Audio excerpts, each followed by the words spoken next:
Então, uma vez que a gente fez lá o levantamento de cargas, lembrando que aí o levantamento de cargas é uma das primeiras coisas que a gente vai fazer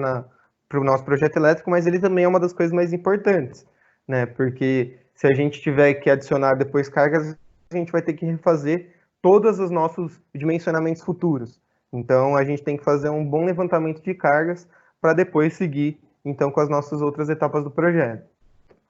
Uma vez feita então a previsão de cargas, a gente fez a previsão pela NBR 5410 e depois adotamos ali o que a gente consideraria melhor, né, para a nossa instalação, mais condizente com a nossa realidade. E aí a gente vai determinar o que? A potência ativa total. Para que serve essa potência ativa total? Ela é a que vai determinar que tipo de alimentação que vai ser, qual que é o tipo de fornecimento de energia que a gente vai ter para a nossa instalação. No caso, pensando em instalações residenciais e comerciais, ou até industriais aí de baixa tensão, baixa potência, o que a gente vai verificar, né? Que para potências acima de, aliás, abaixo de 12 mil watts, a gente vai ter um sistema monofásico, entre 12 mil e 25 mil watts, a gente vai ter um sistema bifásico, e acima de 25 mil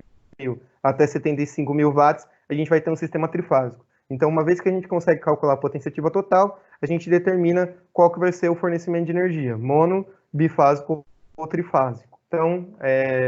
para calcular a potência ativa total, basta a gente pegar aquela potência de iluminação, que é a potência aparente, né, dada em volt-ampere, multiplicar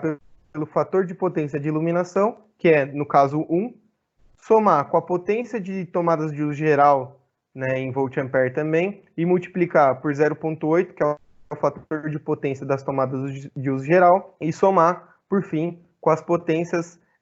das tomadas de uso específico, as potências ativas, né, potências em watts, já das tomadas de uso específico. E aí, no caso da CPFL, para a gente verificar, né, quais são os critérios aí de potência, como que é a forma de alimentação, a gente vai verificar a GED 13, que é a norma que regulamenta a distribuição, fornecimento e intenção secundária de distribuição. Então, os sistemas monofásicos, né, o fornecimento de energia monofásico, ele é feito a 2 fios, com fase em neutro, então tem uma tensão de apenas 127 volts, sendo que o monofásico, né, o padrão fornecimento de tensão monofásico, ele vai de 0 até 12 mil watts. O bifásico, que ele é feito a 3 fios, então são duas fases e um neutro, com tensões de 127 e 220, ele vai ser feito para potências ativas de 12 mil até 25 mil watts, e o trifásico, que vai ser feito aí para potências entre 25 mil watts e 75 mil watts, vão ser realizados a 4 fios, com 3 fases, um neutro, sendo disponíveis as tensões de 127 e 220. Acima de 75 mil watts, aí você teria que entrar como um cliente especial, verificar a questão de subestações, ou solicitar, né, um transformador próprio para sua instalação.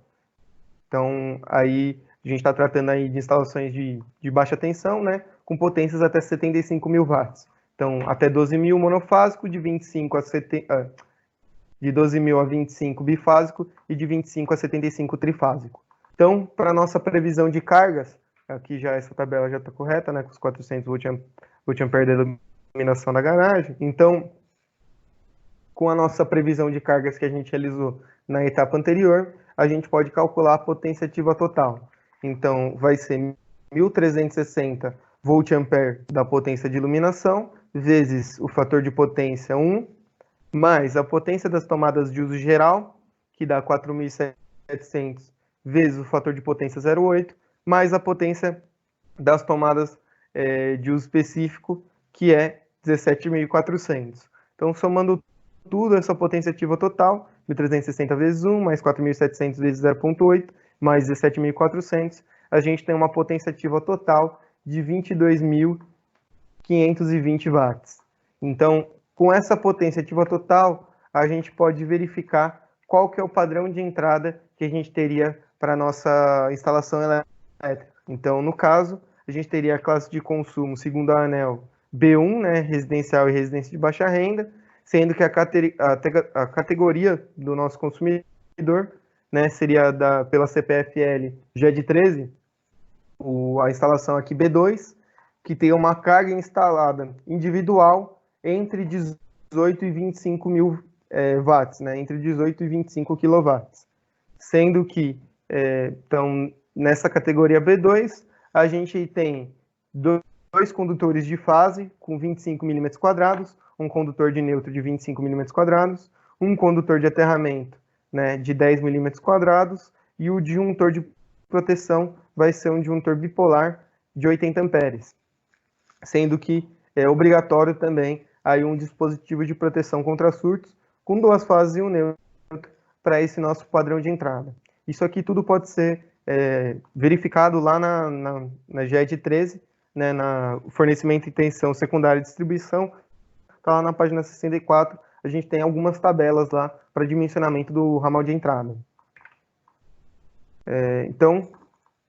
a partir aí do levantamento de cargas, a gente consegue calcular a potência ativa. A partir da nossa potência ativa, a gente determina qual que é o nosso tipo de fornecimento de energia, se ele é monofásico, bifásico ou trifásico.